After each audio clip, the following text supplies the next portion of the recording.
जब टीचर कोई टेस्ट बनाता है तो उसमें मुख्तलिफ फैक्टर्स का ख्याल रखा जाता है ताकि टेस्ट से डिज़ायरेबल रिजल्ट्स प्रोड्यूस किए जा सकें। इन फैक्टर्स में रिलायबिलिटी, वैलिडिटी, एडिकेसी और यूजबिलिटी वगैरह शामिल हैं। रिलायबिलिटी को हम ऑलरेडी डिस्कस कर चुके हैं, उस वीडियो का लिंक आपको ऊपर आई बटन में या इस वीडियो की डिस्क्रिप्शन में मिल जाएगा। इस वीडियो में हम वैलिडिटी को डिस्कस करेंगे। वैलिडिटी की डेफिनेशन बड़ी ही सिंपल सी है। It is the degree to which it measures what it is suppose to measure, यानी कि आपका टेस्ट या असेसमेंट किस हद तक उस चीज़ को मेयर कर रहा है जो आप मेयर करना चाहते हैं। अगर इसको हम फर्दर एक्सप्लेन करें तो हम कहते हैं कि वैलिडिटी इन क्वेश्चंस का आंसर करती है। टेस्ट एक्चुअल में क्या मेयर कर रहा है और ये टेस्ट किस हद तक पर्टिकुलर एबिलिटी, क्वालिटी या ट्रेड को मेयर कर रहा है, किस सिचुएशन में या किस कंडीशन में इस टेस्ट की कितनी वैलिडिटी है। वैलिडिटी ये भी बताती है कि हमारे टेस्ट के स्कोर्स और दूसरे किसी भी तरीके से की गई इवैल्यूएशन के रिजल्ट्स ठीक हैं। मसलन अगर हम कोई अचीवमेंट टेस्ट ले रहे हैं तो जो स्टूडेंट्स की अचीवमेंट हम मेयर करना चाह रहे हैं और जो स्टूडेंट्स की एक्चुअल अचीवमेंट है वो एक जैसी हैं तो टेस्ट वैलिड होगा। और अगर कोई टेस्ट लेकर हमने स्टूडेंट्स की फ्यूचर एक्टिविटीज़ में कामयाबी या नाकामी को मेयर करना हो तो वैलिड टेस्ट वही होगा जो काफ़ी हद तक एक्यूरेट रिजल्ट्स दे। इसी तरह कोई टेस्ट स्टूडेंट्स की कंप्रीहेंशन रीडिंग को चेक करने के लिए बनाया जाए तो वैलिड टेस्ट वही होगा जो स्कोर्स और मार्क्स स्टूडेंट्स की एक्चुअल कंप्रीहेंशन स्किल्स के करीब तरीन दे। यानी कि अगर हमारे टेस्ट के रिजल्ट्स ठीक आ रहे हैं और एक्चुअल रिजल्ट्स के करीब तरीन है तो हमारा टेस्ट वैलिड है। अगर कोई टेस्ट वैलिड नहीं भी है तो वो रिलायबल हो सकता है।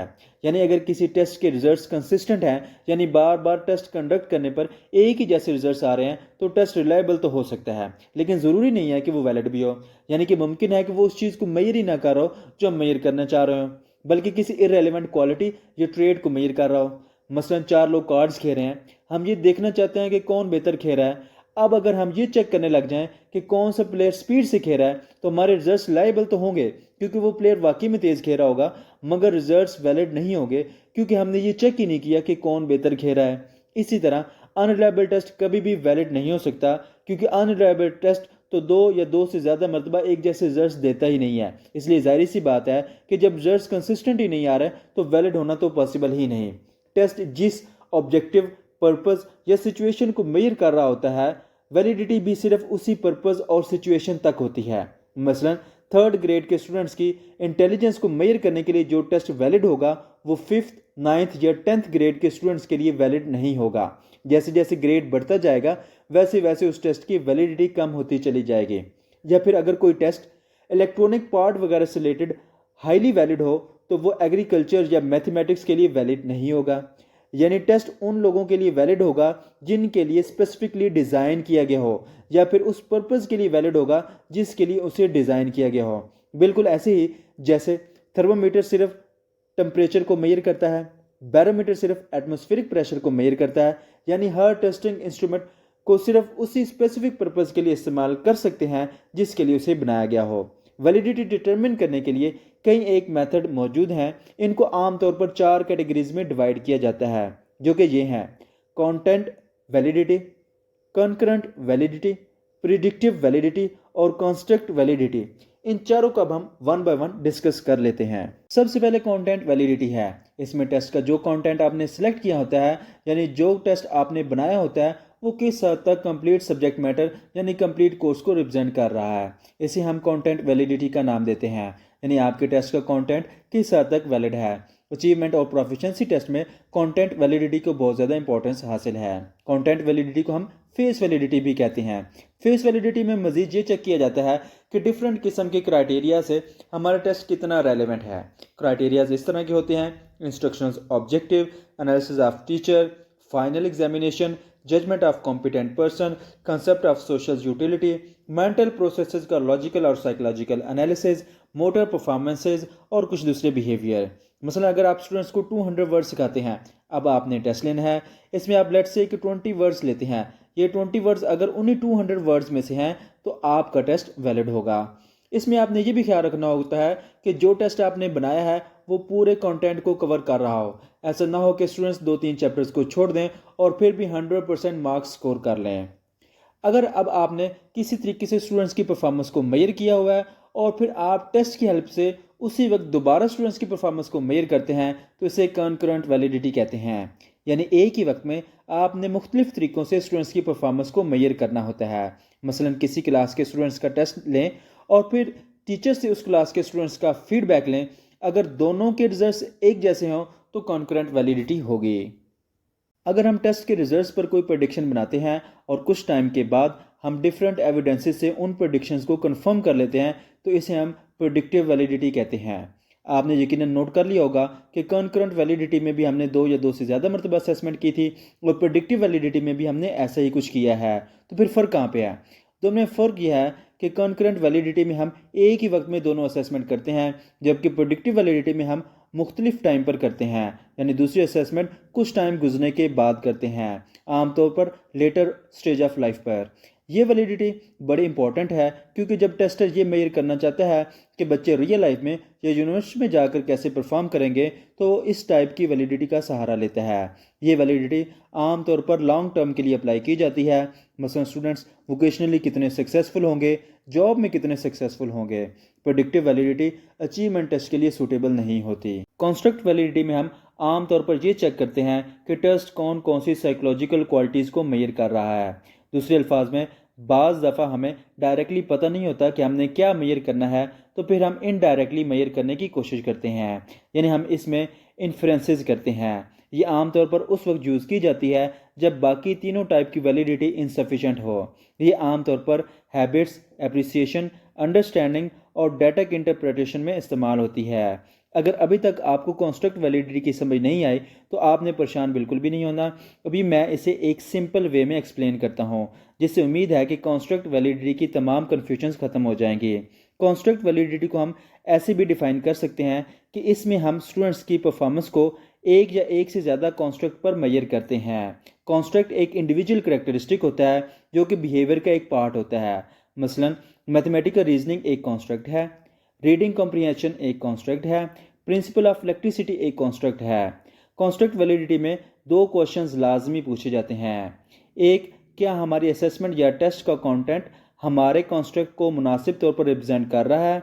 दूसरा ये कि इररेलेवेंट कॉन्स्ट्रक्ट से हमारी परफॉर्मेंस कितनी मुतासर हो रही है।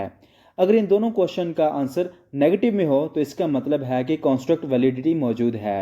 मसलन जब कॉम्प्रिहेंशन की रीडिंग स्पीड को चेक करना हो तो बाकी किसी फैक्टर को चेक करने की ज़रूरत नहीं होती।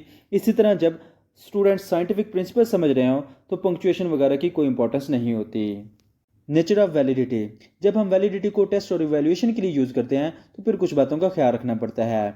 वैलिडिटी हमें ये बताती है कि हमने जो टेस्ट या इवैल्यूएशन के स्कोर्स की इंटरप्रिटेशन की है वो किस हद तक अप्रोप्रिएट है, ना कि कंटेंट की वैलिडिटी। हमें दरअसल ये कहना चाहिए कि रिजल्ट्स की इंटरप्रिटेशन की वैलिडिटी, ना कि वैलिडिटी ऑफ टेस्ट।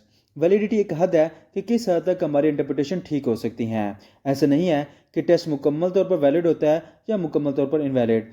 इसलिए हमें अपने रिजल्ट्स को वैलिड या इनवैलिड नहीं कहना चाहिए, बल्कि मुख्तलिफ कैटेगरीज बना लेने चाहिए।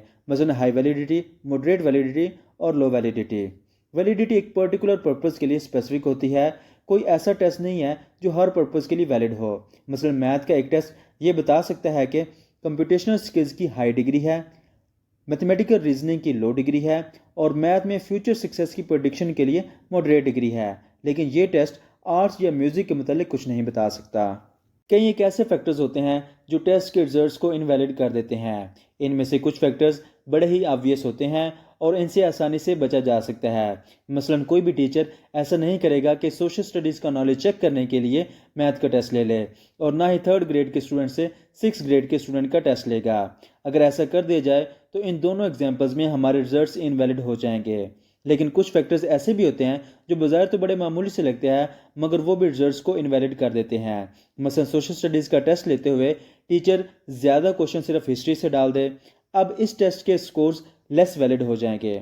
या फिर 3rd ग्रेड का टेस्ट बनाते हुए टीचर क्वेश्चन तो 3rd ग्रेड वाले ही दे मगर उनकी वर्डिंग बहुत ज़्यादा मुश्किल कर दे जो सिर्फ उन स्टूडेंट्स को समझ आए जिनकी वोकैबुलरी अच्छी हो। अब ये रीडिंग टेस्ट बन जाएगा जिससे उसकी वैलिडिटी काफ़ी कम हो जाएगी। कुछ फैक्टर्स टेस्ट के अपने अंदर भी होते हैं जो रिजल्ट्स को लेस वैलिड बना देते हैं। टेस्ट में आमतौर पर टीचर्स या तो सब्जेक्ट मैटर चेक कर रहे होते हैं या फिर मेंटल फंक्शंस को चेक करते हैं। अभी हम कुछ ऐसे फैक्टर्स को डिस्कस करने जा रहे हैं, इनमें से अगर कोई भी फैक्टर मौजूद हो तो टेस्ट की वैलिडिटी पर फ़र्क पड़ जाता है। Number 1, unclear direction. पेपर में क्वेश्चन से पहले उनको आंसर करने के लिए कुछ डायरेक्शन दी जाती हैं। मसलन आपने इसे शॉर्ट आंसर करना है या लॉन्ग या फिर टू द पॉइंट आंसर करना है। अगर ये डायरेक्शन क्लियर कट ना हो तो रिजल्ट्स की वैलिडिटी कम हो जाती है। Difficult vocabulary and sentence structure. Test में ऐसी वोकेबलरी ना इस्तेमाल की जाए और ऐसा सेंटेंस स्ट्रक्चर ना इस्तेमाल किया जाए जो स्टूडेंट्स के लिए इनअप्रोप्रिएट हो और स्टूडेंट्स के लिए क्वेश्चन समझना मुश्किल हो जाए। इससे रिजल्ट्स वैलिड नहीं रहते। ऐसा टेस्ट सिर्फ एक लैंग्वेज टेस्ट बनकर रह जाता है और वो किसी कॉन्स्ट्रक्ट को मुहैया नहीं कर रहा होता। Number 3, inappropriate level of difficulty of test item. अगर आप नॉर्म रेफरेंस टेस्ट ले रहे हैं तो इसमें आइटम को बहुत ज़्यादा इजी या बहुत ज़्यादा डिफ़िकल्ट नहीं होना चाहिए। अगर टेस्ट आइटम ज़्यादा मुश्किल होंगे तो सिर्फ ब्रिलियंट स्टूडेंट ही उनको आंसर कर पाएंगे और बाकी सारी क्लास उन्हें आंसर नहीं कर पाएगी, जिससे स्टूडेंट्स के रिजल्ट्स एक जैसे हो जाएंगे और आप स्टूडेंट्स के रिजल्ट्स में डिस्क्रिमिनेशन नहीं कर पाएंगे। इस तरह नॉर्म रेफरेंस टेस्ट का कोई फ़ायदा नहीं होगा। इसी तरह अगर क्राइटेरिया रेफरेंस टेस्ट में भी आप डिफ़िकल्टी ज़्यादा रखेंगे तो टेस्ट के रिजल्ट ज़्यादा वैलिड नहीं रहेंगे। Number 4, poorly constructed test items. ऐसे क्वेश्चन जो स्टूडेंट्स को आंसर करने के लिए कोई क्लू दे रहे हो तो वो क्वेश्चन सिर्फ ये चेक करेंगे कि स्टूडेंट्स कितने अलर्ट हैं कि वो क्लू को डिटेक्ट कर सकते हैं कि नहीं। इस तरह क्वेश्चन का अपना पर्पज़ ख़त्म हो जाता है। Number 5, ambiguity. अगर क्वेश्चन की स्टेटमेंट एम्बिगुअस हो जिसे स्टूडेंट्स मिस इंटरप्रेट करें और जिससे स्टूडेंट्स को कन्फ्यूजन हो तो वो टेस्ट लेस वैलिड हो जाएगा। एम्बिग्विटी आमतौर पर ब्राइट स्टूडेंट्स को ज़्यादा अफेक्ट करती है। इस तरह टेस्ट आइटम की डिस्क्रिमिनेशन पावर नेगेटिव डायरेक्शन में चली जाती है। Number 7, test too short. Test की लेंथ एक अप्रोप्रिएट किस्म की होनी चाहिए। टेस्ट अगर शॉर्ट होगा और काफ़ी सारे कंटेंट में से चंद एक क्वेश्चन पर मुश्तमिल होगा तो वो चंद क्वेश्चन पूरे कंटेंट को रिप्रेजेंट नहीं कर रहे होंगे। इसलिए टेस्ट कंटेंट के तमाम टॉपिक से बनाना चाहिए ताकि वैलिडिटी मुतासर ना हो। Number 8, inappropriate arrangement of test items. आमतौर पर टेस्ट आइटम्स को ऐसे अरेंज किया जाता है कि पहले इजी आइटम्स को रखा जाता है और फिर ग्रेजुअली डिफ़िकल्ट आइटम्स को रखा जाता है। अगर शुरू में मुश्किल क्वेश्चन रखे जाएं तो स्टूडेंट्स अपना काफ़ी सारा टाइम इन क्वेश्चन पर स्पेंड कर देते हैं और इजी क्वेश्चन एंड पर रह जाते हैं। अगर मुश्किल क्वेश्चन शुरू में रखे जाएं तो स्टूडेंट्स डीमोटिवेट हो जाते हैं। ये इफेक्ट्स छोटी क्लासेस में ज़्यादा होता है। Number 9, identifiable pattern of answer. अगर क्वेश्चन को ऐसे तरतीब दिया जाए कि उनके आंसर एक सीक्वेंस में आ रहे हों, मसलन ट्रू ट्रू, फास्ट फास्ट या फिर ABCD ABCD, अगर ऐसा हो तो स्टूडेंट्स बड़ी आसानी के साथ आंसर को गेस कर लेते हैं। इस तरह वैलिडिटी पर इफेक्ट पड़ता है। बहरहाल मुख्तसर जे के टेस्ट की कंस्ट्रक्शन में कोई भी डिफेक्ट हो तो रिजल्ट्स की वैलिडिटी पर इफेक्ट पड़ेगा। हमने जो भी फैक्टर्स अभी डिस्कस किए हैं उनको अवॉइड करके आप टेस्ट रिजल्ट्स को कंपैरेटिवली ज़्यादा वैलिड बना सकते हैं। इसके अलावा टेस्ट एडमिनिस्ट्रेशन और स्कोरिंग में भी कुछ ऐसे फैक्टर्स होते हैं जो टेस्ट की वैलिडिटी को इन्फ्लुएंस करते हैं। टीचर मेड टेस्ट में टेस्ट के लिए इंसफिशिएंट टाइम का होना, अनफेयर मीन्स का इस्तेमाल, चीटिंग और ऐसे टाइप टेस्ट के अनरिलायबल स्कोरिंग वगैरह। स्टैंडर्डाइज्ड टेस्ट में डायरेक्शन और टाइम लिमिट को फॉलो ना करना, स्टूडेंट्स की अनऑथोराइज्ड हेल्प, स्कोरिंग में मिस्टेक्स वगैरह। जनरली तमाम टेस्ट के लिए फिजिकल और साइकोलॉजिकल कंडीशन का अच्छा ना होना वगैरह ऐसे फैक्टर्स हैं जो टेस्ट की वैलिडिटी को कम कर देते हैं। इसके अलावा स्टूडेंट्स के रिस्पांस में भी कुछ ऐसे फैक्टर्स होते हैं जो वैलिडिटी को मुतासर करते हैं। मसलन अगर कोई स्टूडेंट इमोशनली डिस्टर्ब है या फिर उसे डराया धमकाया गया है या फिर उसे ज़्यादा मोटिवेट नहीं किया गया, ये वो फैक्टर्स हैं जो टेस्ट के टाइम स्टूडेंट्स के रिस्पॉन्सेज को चेंज कर सकते हैं, जिससे रिलायबिलिटी और वैलिडिटी पर फ़र्क पड़ जाता है। वैलिडिटी हमेशा एक पर्टिकुलर ग्रुप के लिए स्पेसिफिक होती है और इसके साथ साथ age, gender, ability level, emotional background और कल्चरल बैकग्राउंड पर भी डिपेंड करती है।